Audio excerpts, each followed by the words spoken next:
Welcome to This Commerce Life. We are an unscripted podcast dedicated to small businesses and entrepreneurs in the retail and consumer packaged goods space in Canada and the United States. I am Phil Chang, co-host and co-founder. And I'm Kenny Vanucci, co-host and co-founder of This Commerce Life. Our love is the journey to retail, and our passion is sharing that with you every week. Anyway, how are you? We're good. Good. Yeah. Cool. It's nice to meet you guys.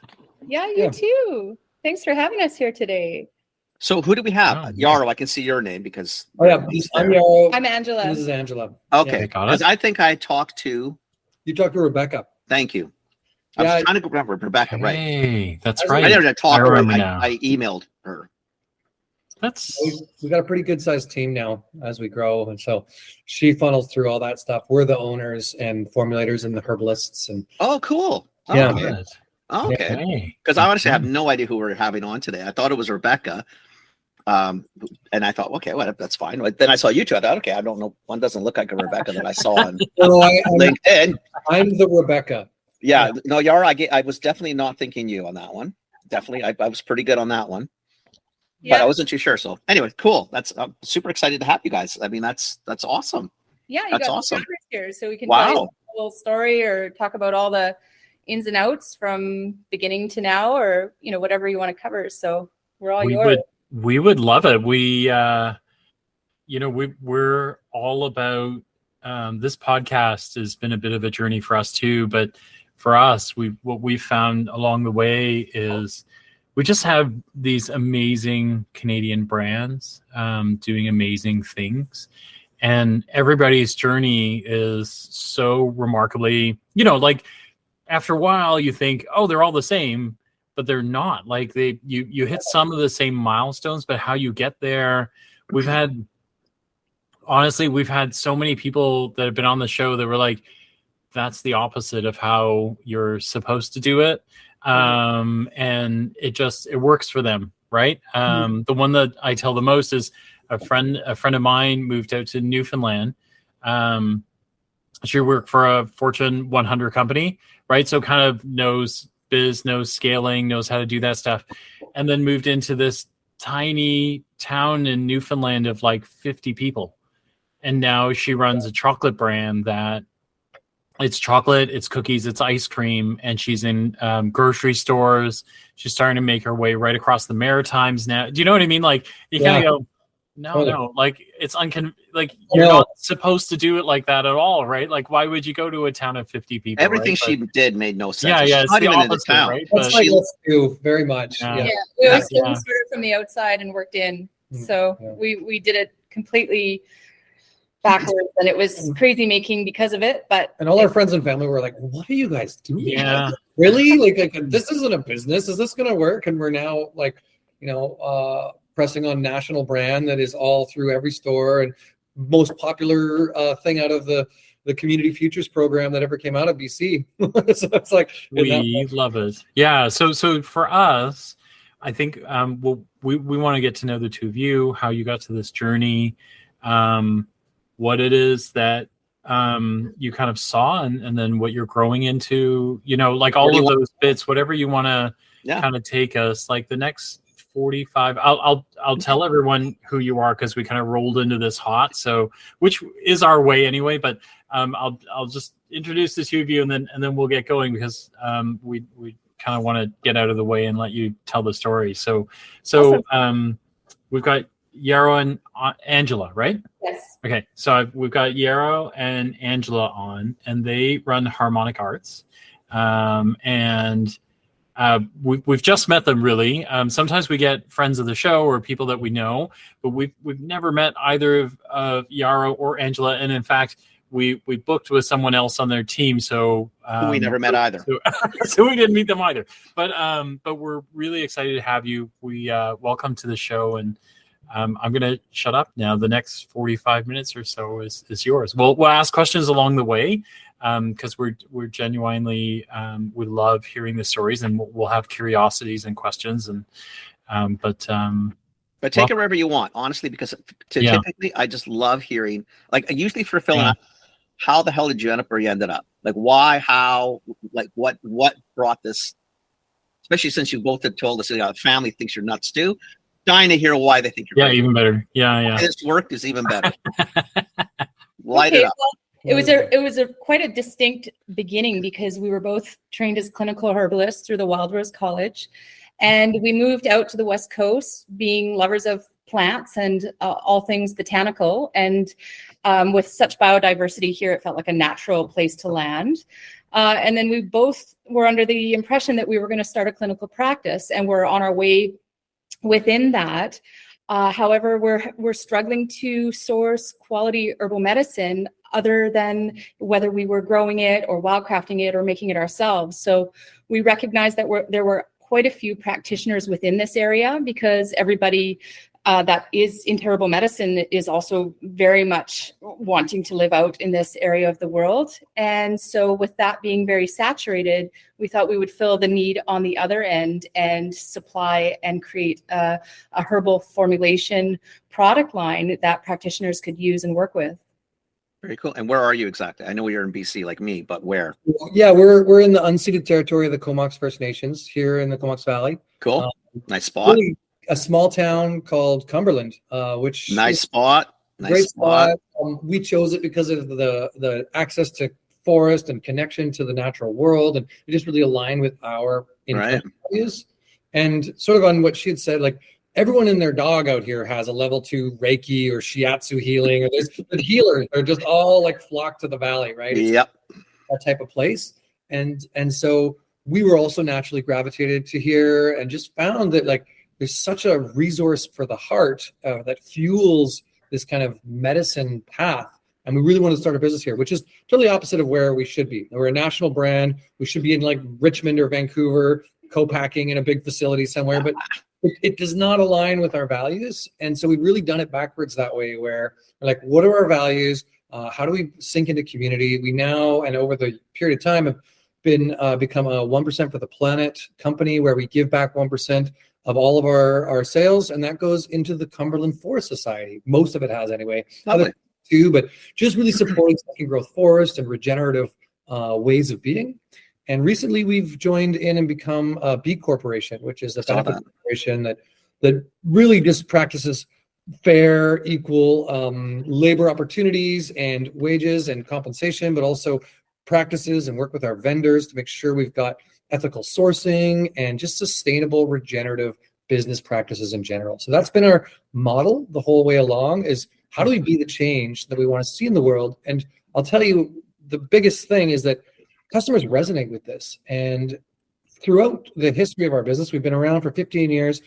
We've had more word of mouth than anything else as far as marketing. People just love what we do. They want to work with plant medicine at a deeper level, and they find that our integrity has supported and guided them into finding a great source for that. So we do teas, tinctures, mushrooms, elixirs or herbal latte blends, and a whole variety of botanicals.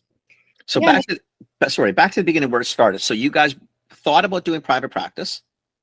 Mm-hmm. You were going to do stuff. So you'd have clients come in, and I'm assuming you go through an analysis and tell me what's wrong with me and what I could fix and how I can fix it with botanicals. And then you did do that for a little bit, or didn't do that and just went completely a different direction?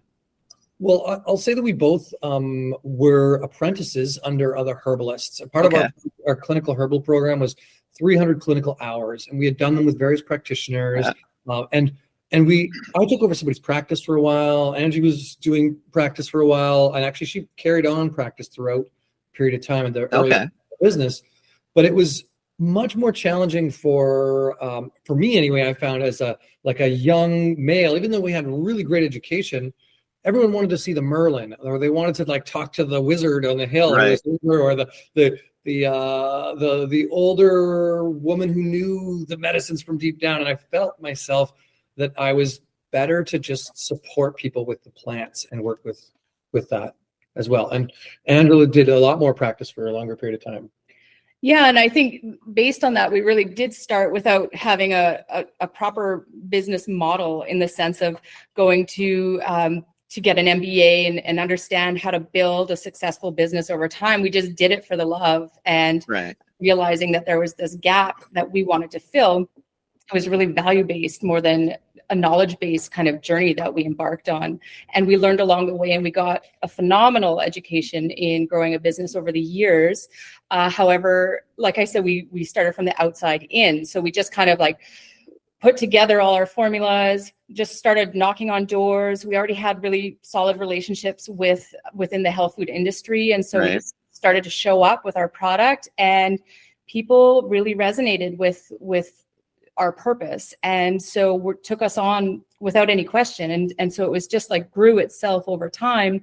And we just had to run to keep up. And we didn't realize what we were getting into. And in retrospect, if we knew, we really would have probably hesitated on this path, because it was a lot of day and night, nonstop, around the clock to build this over the years. Right.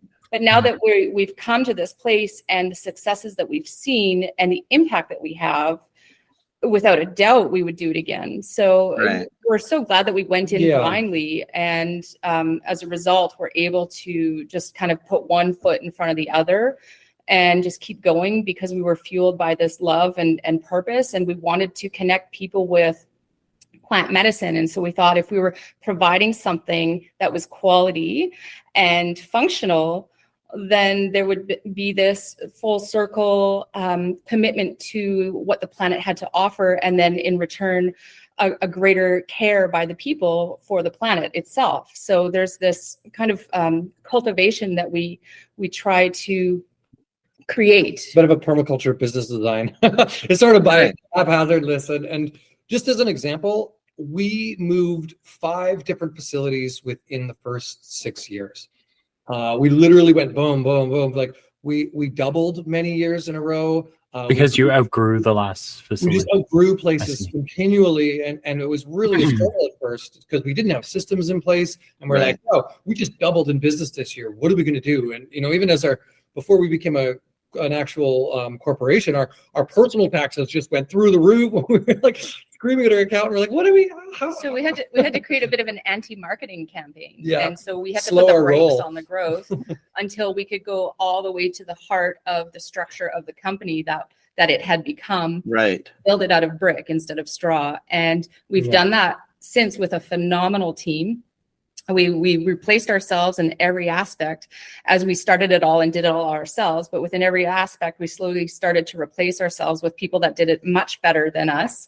And we held on to the vision and just keep on working on that strategy. And as we move forward, everything is just so solid now. And so it's been a really phenomenal journey to see that together, strong with a team, we can build something that actually makes a difference. Well, if you've got a core vision like you have, the idea of any business would be the two of you should be doing that. You shouldn't be sweeping the floors. You shouldn't have to clean the windows and stuff. You should do it if you need to help, because that's your business. I get it. But really your expertise isn't in that. So let me go back one quick thing. So the gaps you were noticing were gaps in product and formula that a practitioner could use with patients, or a hole in the market. Like, were you thinking retail, or were you thinking, I just need to get more stuff to the consumer patient in front of me and my practitioner friends? Or were you thinking, I've got to go to, Country Grocer or Discovery Foods, and I got to make sure they have product for their consumers? Like, what was? Well, I'll start by saying, I had spent a number of years working in health food stores all through my herbal education. Had been so you got retail. Yeah, you've probably heard of the store Community Natural Foods. Yep. So my mother was the manager of that for 12 years while I was growing up as a kid. So I was in the bulk bins before it was the big store it is. In there, my mom was like, "Don't eat that out of the bulk bin." And I got into trouble as a 5-year-old. But growing up was in the health food world, and then going to work for my early 20s in the health food world, seeing the gap, working in supplement land, feeling like we were selling magic bullets to yuppies. This was kind of my internal dialogue. I get it. Yeah. People want real, tangible, holistic framework for healing. And sometimes working with plants is much better than just these extracts in that way. We did see a gap big time. Okay. We've done the bulk herbs as well. And there was a gap being that it was just a couple of basically, I'll say grocery suppliers that were supplying most of the bulk herbs, and they weren't organic and they weren't high quality. And I don't want to name names because but the reality is that there was a big disconnect between quality of plant medicine and availability of plant medicine. And we knew that going in, but then also practitioners, because we were being practitioners at the time, we didn't have good quality tinctures. Companies like Herb Farm had pulled out of Canada because of NPNs, Right. and all of this stuff had happened around the regulatory system. And so it was like, wow, there's a big missing link here for Canadians. And we didn't realize we were focusing on Canadians. We were just focusing on Vancouver Island at Right. first, lifestyle markets in Victoria, Right. all the island naturals and edible islands and stuff all up and down the island. And Right. and it just started to grow. We're now a national brand that has over 40 staff and just have really come across the country, but Nice. starting just trying to fill that gap in our little community. And I think also being makers ourselves, we wanted to keep that close to home. And so we were creating and formulating everything based on the education and foundation of understanding of herbalism itself. And then also keeping all of the quality control in-house, doing small batches, doing more regular buys of herbs so that to ensure its freshness and quality. So just quality all along the vertical lines was integral to what we were trying to offer and create the highest potency formula available to people, because we wanted it to work. We wanted people to believe in herbalism, and for that to happen, they had to be working with a good quality product. Well, it has to work. It has to work. And, Right. and honestly, herbalism was getting a bad name, in my opinion, because the quality of the herbs were not very good in the Canadian market at the time. No, there's a lot of weeds and seeds. Yeah, well, And a lot of dust. I had I worked filling bulk herbs, and Yeah. because we had to track the lot numbers of the plants, and because it was not something, it was just part of our system at the place I was at. I was at Amaranth in Calgary when I was going Yeah, to I know school. they are. Great store, love it, love the They're team. cool stores. Yeah. And so, but anyway, we were writing down lot numbers, and the system I was getting herbs from, 2 years in a row, I had the same lot number on a couple of the herbs. And I'm like, wow, these can't be good quality. They're like a warehouse of plants that have just basically dried out and aren't in good shape anymore. So we knew that was part of the gap, the missing link for plant medicine people. Aging. Yeah. So when you guys were at the beginning of it, were you sourcing literally locally, foraging yourself, or there's foragers out there? Because it's the island, right? And the island can be Totally. Absolutely, we were running ourselves flat, trying to do it all. Yeah. And we came to a point where we realized that we could be farmers and wildcrafters or suppliers. And so we had to make that distinction along the lines. And we also ran into issues with size of lots and quality control, testing standards, all of the things that Health Canada was bringing in for NPN standards. right. In order to adhere to that, we weren't able to do small, pick small little batches here and there. We had to make sure that we were sourcing from people that were set up to adhere to those standards. Yeah, for sure. Yeah, I'll give an example of, I thought I could do all our nettles one year, and we just went to town. We had 3 or 4 harvesters, and we were going at it, finding all these really cool nettle patches. We collected maybe 12, 15 pounds of dried nettles, and we were able to sell 200 pounds of dried nettles that year. So it was just not a sustainable model. So No. we've learned that wild foraging is no longer sustainable at a scalable level. No. It's really organic agriculture and supporting organic practices and working with farmers directly, but also with brokers and co-ops and co-packers. Yeah. There's a variety of places now. Yeah, it's okay to farm this stuff. Just farm it ethically, farm it organically. Yeah, but running up and down the hillside it's kind of cute and fun, and it's a cool story, but yeah, it's not long term. Yeah, and it's great. What we've done too is we've taught people how to work with plant medicine along the way. So a big part of our success was creating education around this too. And different from other companies where they've come in from a business perspective, we've come in from a plant medicine perspective. So along that, the whole vertical of we did part of our anti-marketing campaign was teaching people how to forage this themselves and how to work with these plants themselves, knowing full well that in the end, if they miss the season, they'd be coming back to They're coming to you anyway, because Mhm. either they're going to figure it out that this is a lot of work, might be nice, but it's a lot of work. Consistency is always going to be a problem, because every batch is different, whether it grew under that tree or in the full sun or whatever the situation is, changes everything. So you learn that, there's a reason why you buy from certain people. For you guys though, what was, it sounded like you guys just were growing. You probably got to the point where this wasn't going to be viable as a hobby or whatever you were trying to do. Like, this needed to be a business. Yeah, we thought we'd be a mom and pop out of our kitchen when we started. Like, we didn't actually conceive of what it was going to be. Right. Or what it could be. Yeah. Yeah. And so I think that once we realized that, we found the support that we needed. I actually went and took part of the FWE, the Forum for Women Entrepreneurs in Vancouver, and did a program there. And with that, we were supplied a mentor for a year. And this woman, Lydia Taylor, who was an incredible consultant, helped us along the way, who we ended up working with long term. Awesome. And she really helped guide and direct us in a way that was required for us to see the successes that we have. To structure our org chart properly, to manage our budgets properly, to understand how to really build our team up. And one of our biggest successes is actually having a long-term executive team who have been with us, most of them for over 5 years. So this is like in a huge way been a big win.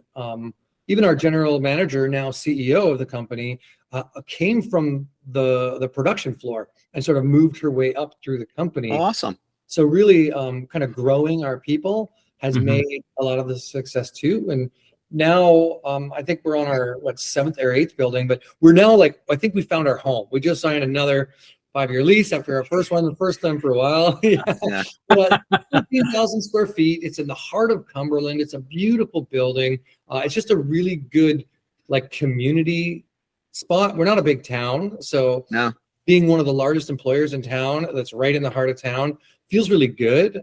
So we're pretty excited about that. And yeah, it's right in a beautiful spot. So we'll return you to the podcast in a minute, I promise. We wanted to tell you about Field Agent and the ratings and reviews program.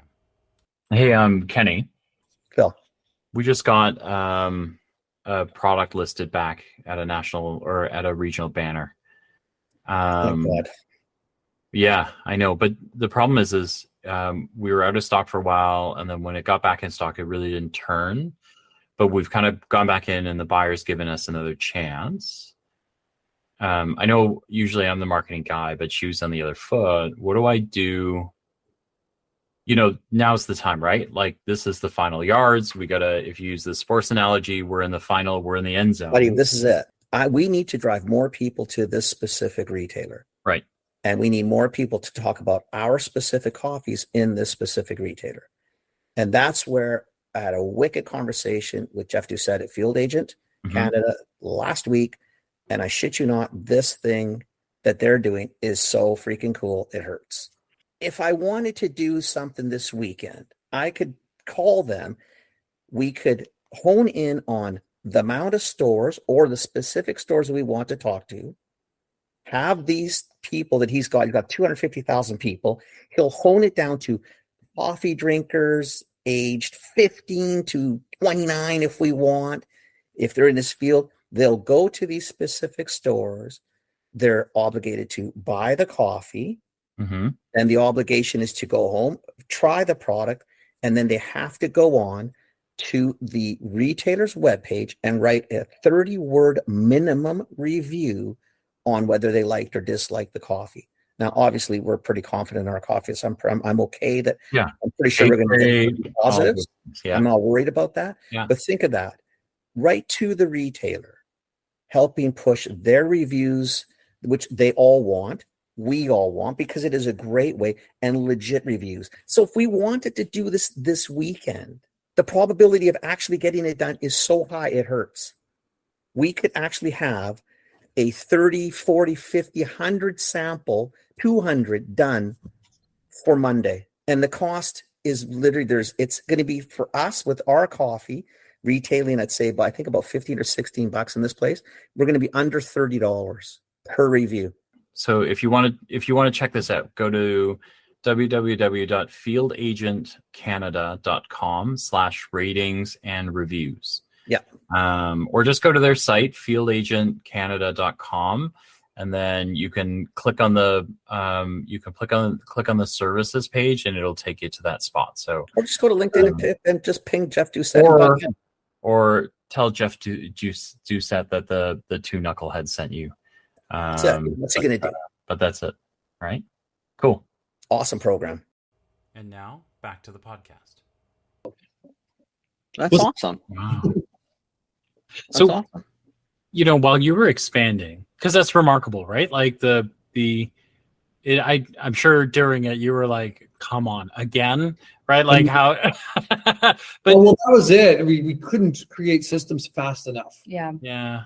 So Was there a moment though? Was there a moment in there that you had to go, "This is too big," because I think like some of the really remarkable things, that I've heard already, we get a lot of brands that are the opposite, that kind of they set out small, and they all say they want small, but what you read on their faces is, I want to be the biggest brand out there. I want to crush everybody else, right? And they set off with those dreams. But what I heard from you guys was the opposite. Was you never really intended, you always wanted to get a stable business that was rooted in your community, and that's what you wanted to be. Was there a moment that you kind of went during one of your expansions that you kind of went, wait a second, like this is too much, like what are we doing? This is getting out of control. Yeah, is this still? Yeah, we wanted to change or? it multiple times. It was exhausting. We also, our business is 15, and we have 3 kids, but 2 of them are 14 and 16. So we had like it was just like this business family soup, and it was intense. And so I think when Chantal Horning, our CEO, came on as general manager, we asked her to please make this company scalable. And so every system that was set beyond that became a scalable system. And over time, within all of the departments, it became this entity that growth was welcomed and celebrated. Whereas before we were dreading it, and it was too much. It was so stressful. You worried about what it was going to break, right? Well, it's crippling because you don't know if you can move. Break every week, and then it'd be like new system. Okay, that system is only good for a month because now we're a whole different crazy. company. So now, even this morning, we had a meeting with our exec team, and we were looking at the successful growth we've had over the summer, and we were just reflecting on how we celebrate that now, and everybody's up for it. And yes, we're stretching and growing and strengthening as we go. It's still very hard work, but it's manageable. And it's when we were there, it was like we're like, oh, thank goodness it's summer. Sales are going to be slow. We can like take a bit of time off. Surprise! No, not really. No, not anymore. And but at the same time, our systems are built now that neither one of us are looking at a place of suffering from burnout, which is where I was very much in a place of. Packaging until late. I'd go in after hours to make orders because I'd be like, oh my gosh, we're out of everything again and again and again. But we've got the right people in the right seats. And that was a big part of what our consultant was trying to support us with doing.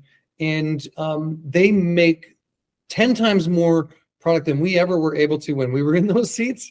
And they do it without sweat on their brow. And that just feels really good. Like we're in stock. Our goal these days with our operational team is to have 95% in stock, right, and to ship out within 1 day, to give like Amazon level shipping service to all of our wholesale and retail customers. And it's amazing how well they do that now.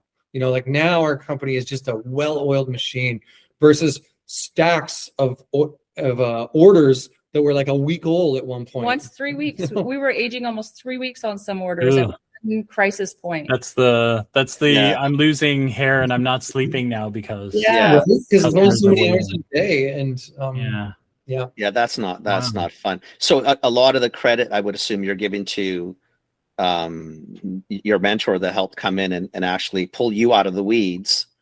Her, but also the team. The more of the team.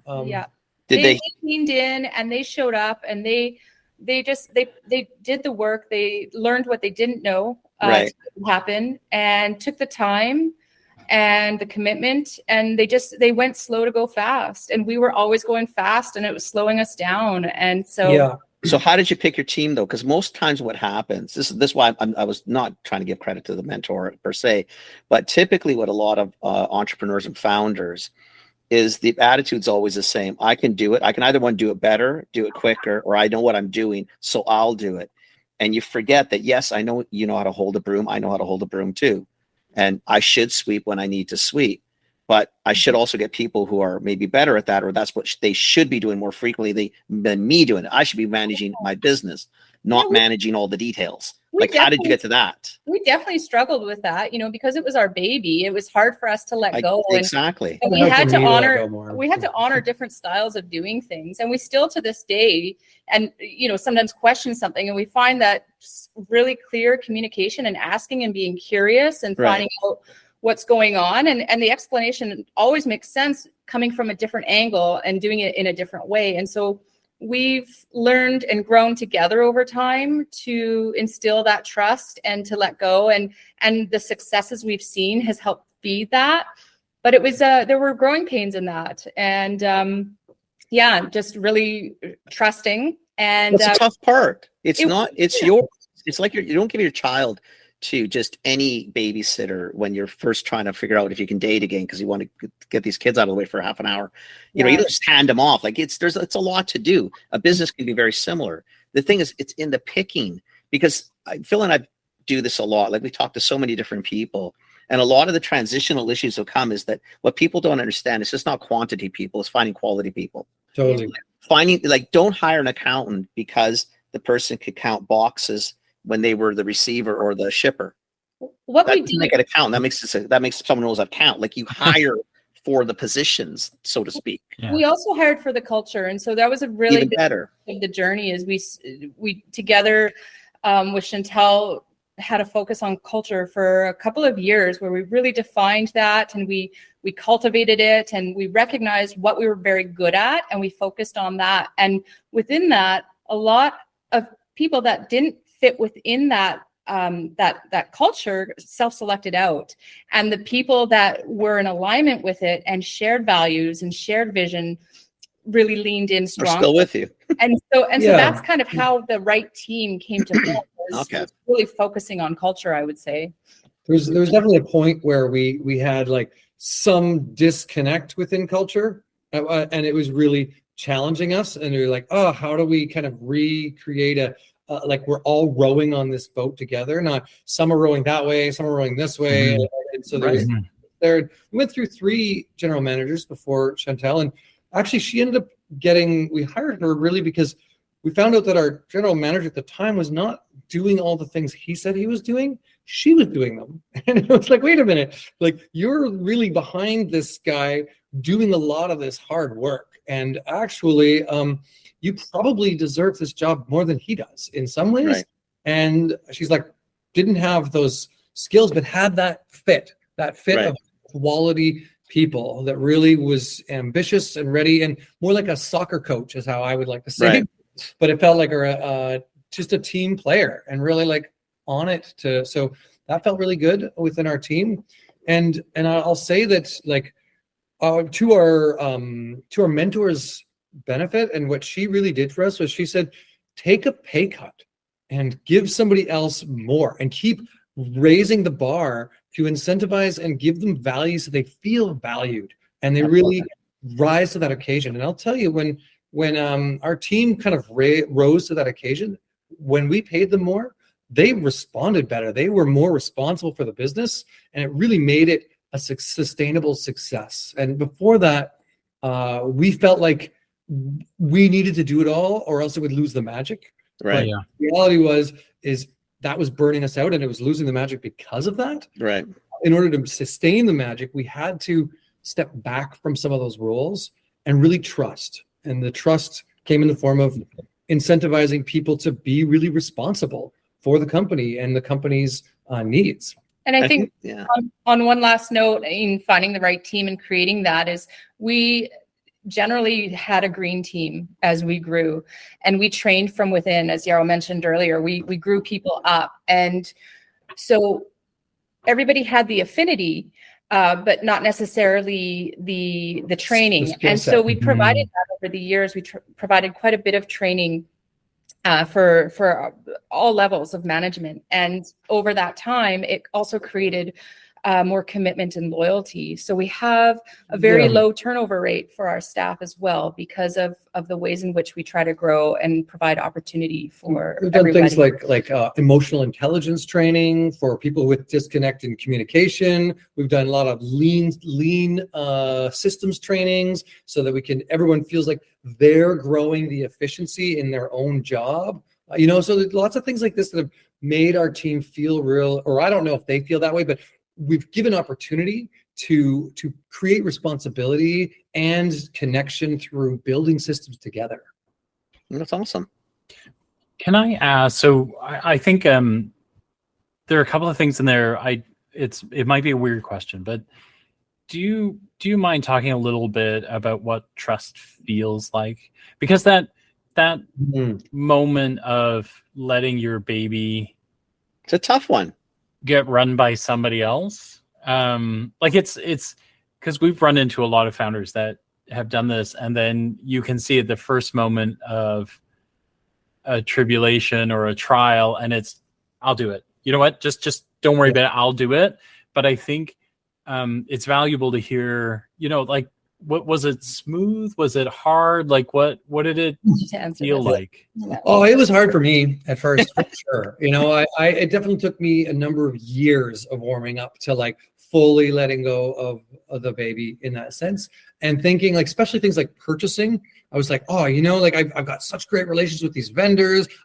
We built this bond, I feel really connected to them.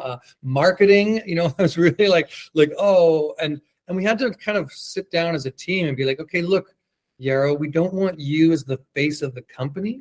We need to rebrand that, right?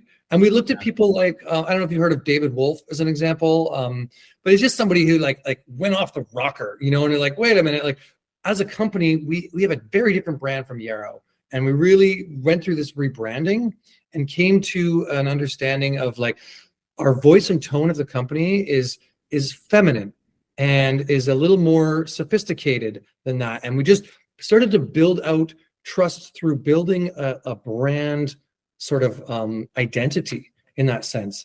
And then everyone, as we built the brand identity, and we did that as an exec team, and Angie and I were a big part of the rebranding, the brand Bible, as we call it, or the like book towards our like what we stand for, our values got put into place. We have a set of core values, and all the trust is built on people following those core values, like listening to understand and leaning in and the heart of the matter, and just like looking at these types of values is how we created trust, by building out a structure of values for the company and sort of brand identity, and stepping that away from the original how we had just sort of created it around what we were doing. And that's tough though, because you're talking about it from the perspective, in my views, of the other people looking at it, really talking to you and saying to step away, but you had to do the step away. Do you know what I mean? That's a very personal thing. That's sort of what I'm getting with Phil too, is that I understand the trust that the others have in themselves, and exploiting the best of you and trying to put the stuff that didn't necessarily fit perfectly whatever voice you guys wanted. I can sort of get that, but that's still very difficult for the person who's the one, in essence, being told, we like you, we know you're the owner, but you got to just stay over here for a minute. Like, you got to trust us. We know what we're doing and we can do this. I don't care what you say. Like, if I'm sitting there like as you, I'm be thinking, yeah, but what about me? I mean, that's mine. I mean, I grew this thing. Like, we went through that. And I think that because our CEO, Chantal, she has such a similar value system as myself. Like, I share that with her, and her number one is responsible. And so I saw that and recognized that. And so I had this very kind of internal conviction that she had it. And so it was something that I didn't decide. It was just a feeling that I had. Right. But stepping away was the key to our success. And it was the hardest thing to do. And really had to check our ego, really had to let go of being the stars, being the hero, there was a lot of that. And as the company grew in its success, there's a lot of fandom that happens, and we had to turn away from that. And it was the healthiest thing we could have done for ourselves as well, because it's not a healthy dynamic. And as Yarrow had mentioned, not have the brand be our faces, but have it be its own thing, because it also was representative of the entire team within the company that was growing it. So, we still to this day have people ask us sometimes, like, how do you do it? You must be packaging all night, and you must, like, how do you do it all? And they actually think that it's just a Yarrow and I show. And we really want to get away from that, because there's a lot of people that deserve credit for its success. And I like that. That's building, the rock stars are the team. Yeah. That's right. But that's a real hard thing for, if you can go back and listen to some of our podcasts, we've had a lot of founders on, and a large part of the problem, I'll call it a problem, is that when your ego gets in the way and you want to be the rock star, which is fine, but you got to understand that the team really needs to be part of the band and not in the back doing just lights. Yeah. They need to be the rock stars. Like, you want to elevate your team to rock star status so that everybody feels that I'm important. I'm an important part of this wheel. I'm a cog, but we're all together. Like, holy shit, man! Linchpin. That's what I like to think. Whatever, of. exactly. Perfect. Absolutely. Absolutely. But can I also say, I think the other recognition is it's not always possible. It's not possible, actually, right? It's not possible in many cases for founders to make that turn, right? Because the first part is all predicated on there is nobody else, right? Because, just like we were talking about at the beginning, where it's like, you're doing this thing and everyone's going, are you nuts? Like, this is not a thing. And you're going, hey, so I can't listen to anybody else but me. Like, I'm the one, or you're the two of you, you have a vision. We're it. And we don't give a shit what anybody says. We're going to make this thing a thing, right? And everyone, but then, you get to a point where then they go, okay, so it's not actually your mission anymore. So you need to let it go. You're going, the only reason we're here is because we got here because I was myopic on my view, right? So I think the recognition that you're able to make the turn, it's a big deal. It's a really big deal. I think that's why we won't let you go on this one, because I think it's a bigger deal than. I think I really want people who are listening to really focus to recognize this moment. This is like, you guys actually made a turn here, and like. I think what's really interesting about what you just named too is that the way in which we grew the first 2 or 3 years is the opposite way in which the structure was created beyond that. So it was required for that entrepreneurial spirit to get off the ground and to just bootstrap the heck out of things until we could fly. But once we were flying, we needed a different pilot. And there was that is the model and the formula that I think is our success, and a whole lot of luck, to be honest, because we ended up with such a stellar team almost right off the get-go, in terms of the leadership team. And there were pieces of our agreeing and aligning and choosing that, but there is, being on Vancouver Island in this small town, there wasn't a huge pool to pick from. So fortunately, we were such a values-based company that people were willing to come and be here, move here, leave jobs that were very secure for the vision. And so I think that having a strong value system and creating a purpose was also a big piece in attracting the right team. Well, you create your own luck. That's why I won't give you the luck part. No, you create that. How you think, how you do, you can create.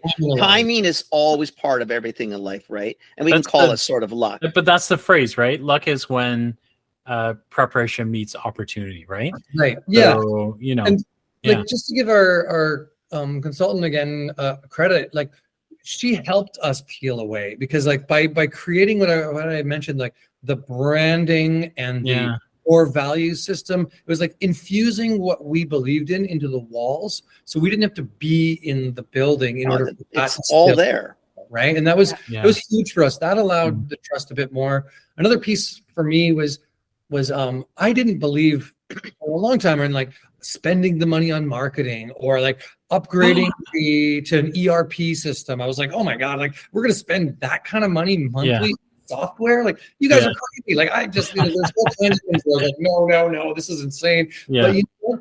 Every single time that they did, and we did that, I was proven wrong. Yeah, your efficiencies just grow. It just becomes this system is so good now. Exactly. And it was like, wow, okay, like you might have fought this, but now you're the biggest believer in trust in it because of the fact that it's proven, over and over again.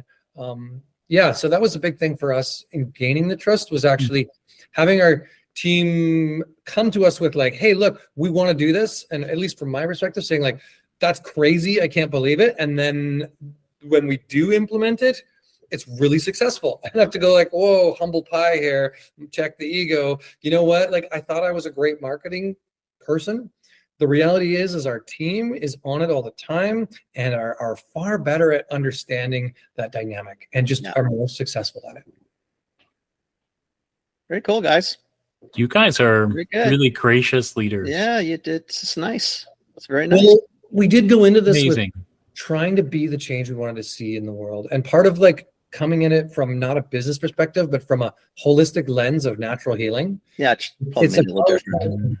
System stability, biodiversity. It's about integrity within all of the pieces. That's how like holistic medicine works. And so building our business from that kind of structure has been a success because it aligns with natural values of the planet. Right. It doesn't align with the human integrated right angle kind of value systems where there's a lot of this butting heads. So I think that was a huge part of it.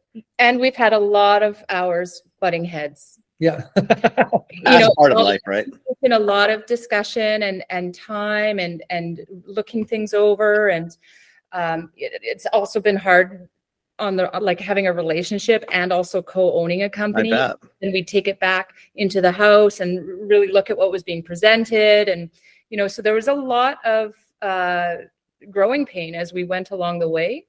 And every time it was another level of our own process of growth. And so, we've had an education, we've had, in some ways, like, it's like counseling sessions, for ourselves and our personal growth, to be able to release and surrender and trust and grow. And we're really grateful for the journey. It's been such a great experience.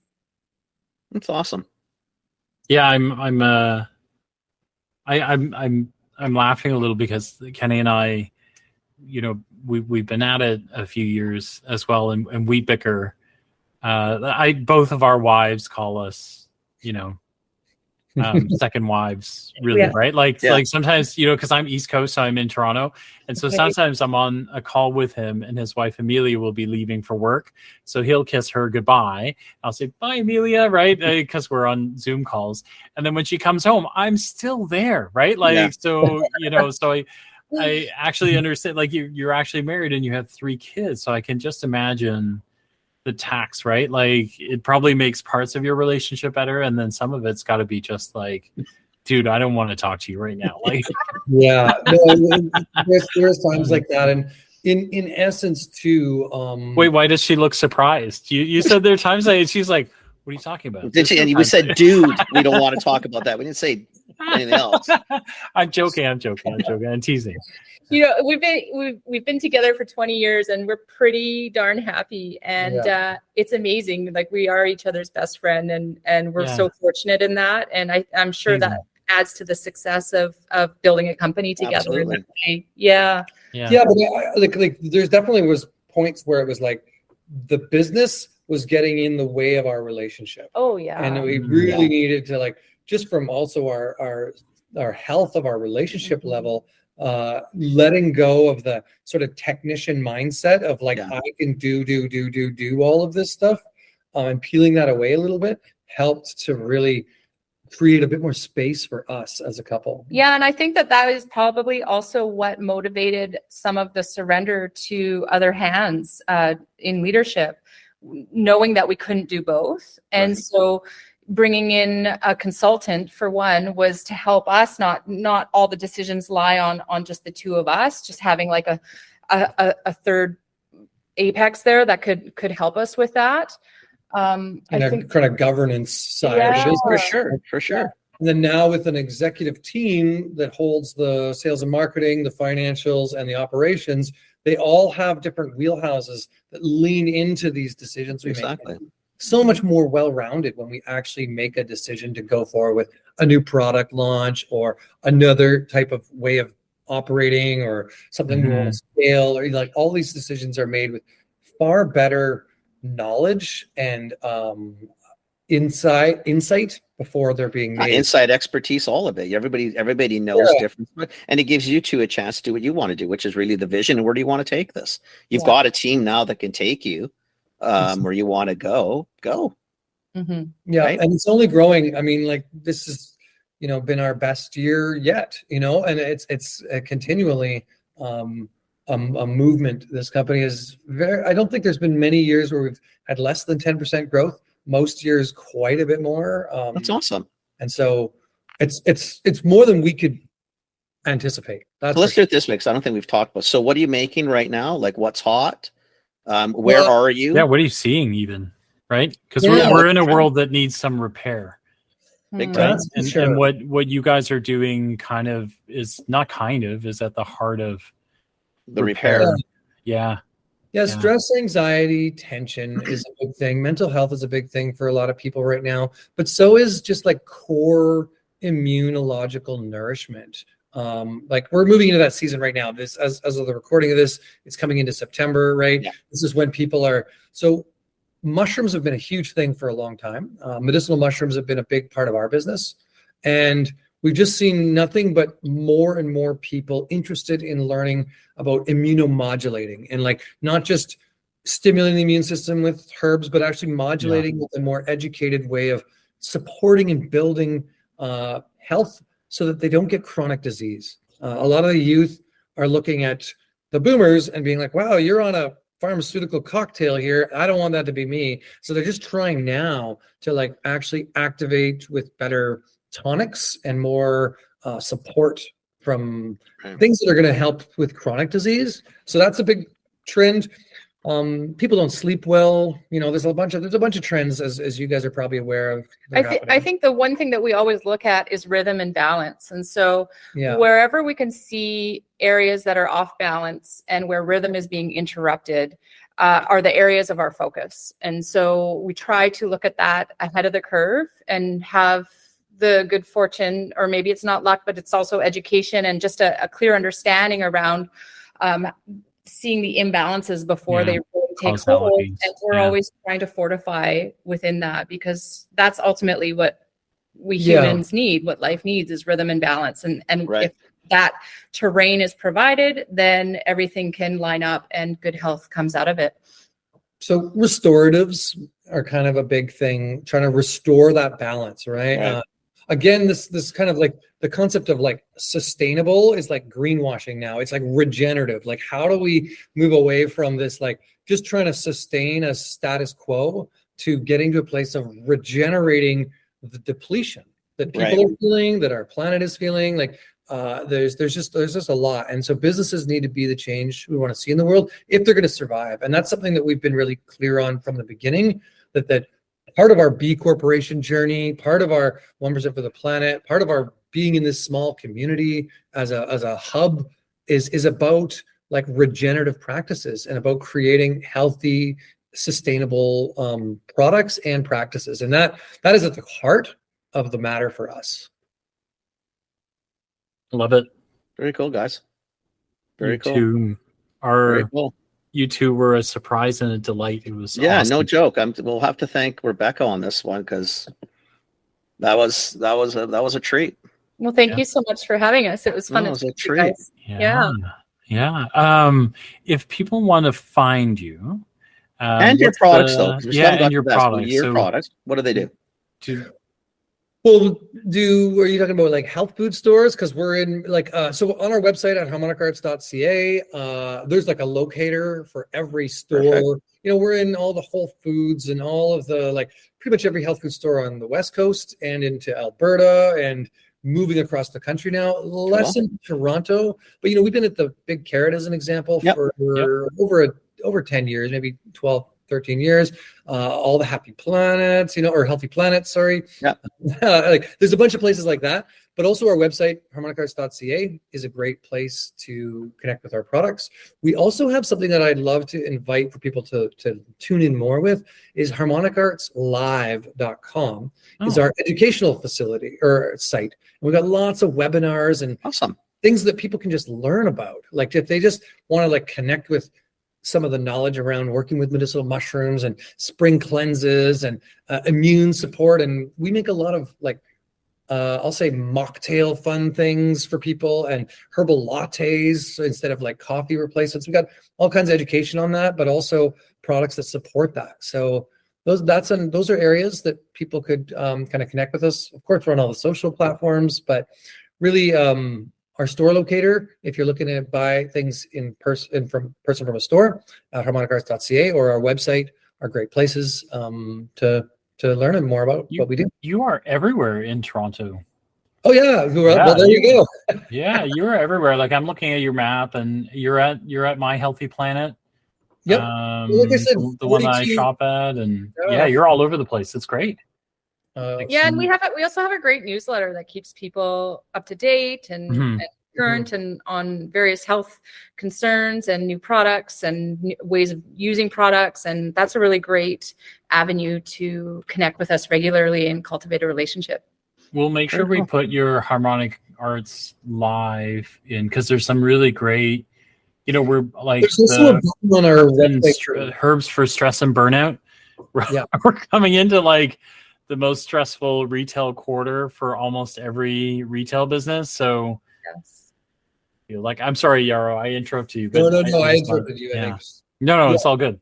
I was just going to say that at harmonicarts.ca, there is a link for the webinars as well that takes you right to that site. Okay, perfect. Yeah, perfect. Okay, but you guys maybe at CHFA. Yeah.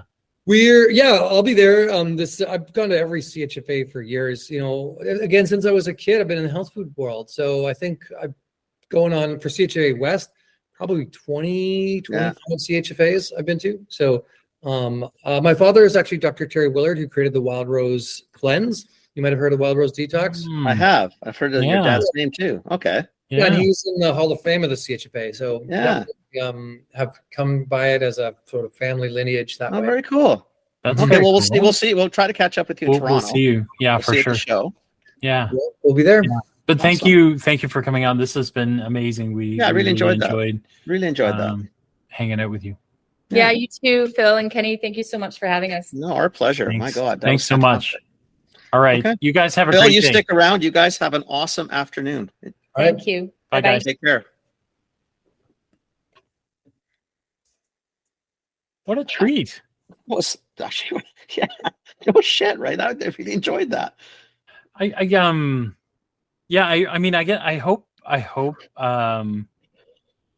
listeners kind of hear, you know, because it is unusual, right? Like, so these guys, they you know, they did something that nobody thought they could do, you know, that nobody, you know, that people the way you framed it was the right way. I guess what I find, that was a very, I mean, it sounds so stupid to say, that's like a very mature way to look at a business, a very thoughtful, a very grown-up way. And that doesn't make any sense unless you're probably a business, but that's a really difficult thing to do, because when you've been fighting because you were not going to be right, and you turn out to be right, like business right, that's really hard to let go of, because you're thinking, well, shit, where were you guys when I, you know, it was going to be a disaster. It's never going to work. And now we're all want to be, now I have to stay quiet and sort of go into the background. That's a tough thing, man. No, it's really tough. That's a tough thing. It's really, really tough. And so I think, you know, what they've been able to do is pretty amazing, right? Yeah, that's fantastic. Yeah. I really did. I really enjoyed that. That was Yeah, fascinating. I really liked it. I like their perspective. I like how balanced they are. Yeah, me They've too. taken a little community and built something cool out of it. Very cool. Yeah. That was all good, Cool. man. All Very good. cool. That's it. All right. Thanks for listening, everybody. Appreciate it.